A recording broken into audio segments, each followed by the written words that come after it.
Bismillah ar-Rahman ar-Rahim. Assalamu alaikum wa rahmatullahi wa barakatuh, chers frères et sœurs. Le 25e discours, la veille du 25 Ramadan. Il y a une sagesse, et il paraît que c'est un hadith du prophète ou d'Ahlul Bayt alayhi salam, que les choses sont validées ou bien prennent leur valeur par leur clôturation ou bien leur terminaison. Et maintenant, nous sommes dans les derniers jours, la dernière semaine, les derniers jours du mois de Ramadan.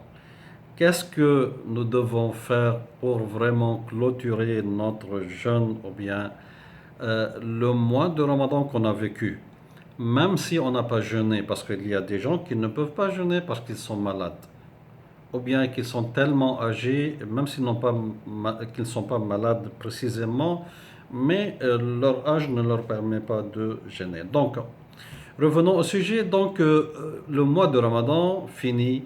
Qu'est-ce que nous devons faire? Bien sûr, il y a les supplications, il y a les doigts de chaque nuit des nuits des 10 dernières nuits du mois de Ramadan. Allahumma inni a'udhu bika an yatlu'a al-fajru alayya min laylati hadhihi wa laka qibali madlumatun aw dhanbun tu'adhibuni alayh. Donc je te demande, ya Allah, que l'aube ne se lève pas et que tu as encore quelque chose comme péché pour lequel tu devras me châtier. Donc, nous avons, chers frères et sœurs, ces 10 derniers jours, premièrement, ce qu'il faut faire, la première chose qu'il faut faire, c'est de terminer ce que nous avons comme programme. Donc, nous avons planifié, par exemple, de lire le Coran tel. Nous avions planifié de faire des appels, d'envoyer des messages à des amis, à des liens de parenté, etc., etc. Donc, si nous n'avons pas fait encore ceci, nous devons le faire, même si ne serait-ce que pour dire bonne fête et que Dieu subhanahu wa ta'ala vous garde, chers frères, chères sœurs, chers amis, chers parents, chers proches, etc. Bon, ça c'est 3 aumônes. Est-ce que j'ai donné de l'aumône? Parce que l'aumône est très importante pendant le mois de Ramadan. Et bien sûr, il y a Zakat al-Fitra. Nous allons revenir dans une vidéo sur Zakat al-Fitra. Donc, nous devons achever ce que nous avons fait, nous avions planifié pour le mois de Ramadan. 2. Nous devons aussi, chers frères et sœurs, essayer de se pencher sur notre âme pour l'améliorer et pour l'éduquer. C'est-à-dire, la réforme de l'âme et l'éducation de l'âme doivent être toujours aller de pair.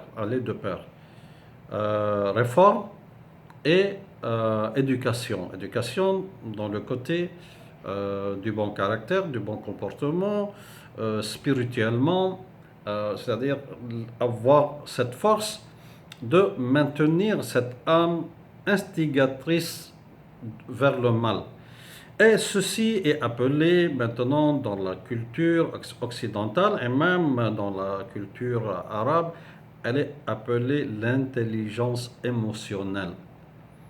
Nous l'appelons dans la religion la réforme de l'âme, et elle peut être aussi appelée, c'est presque synonyme, l'intelligence émotionnelle. C'est-à-dire savoir qu'est-ce que je ressens, savoir comment me contrôler, savoir comment je dois agir et je dois ressentir quelle est la façon la plus meilleure d'agir et de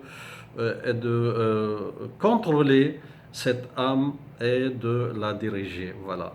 Donc, nous pouvons l'appeler réforme de l'âme, nous pouvons l'appeler intelligence émotionnelle.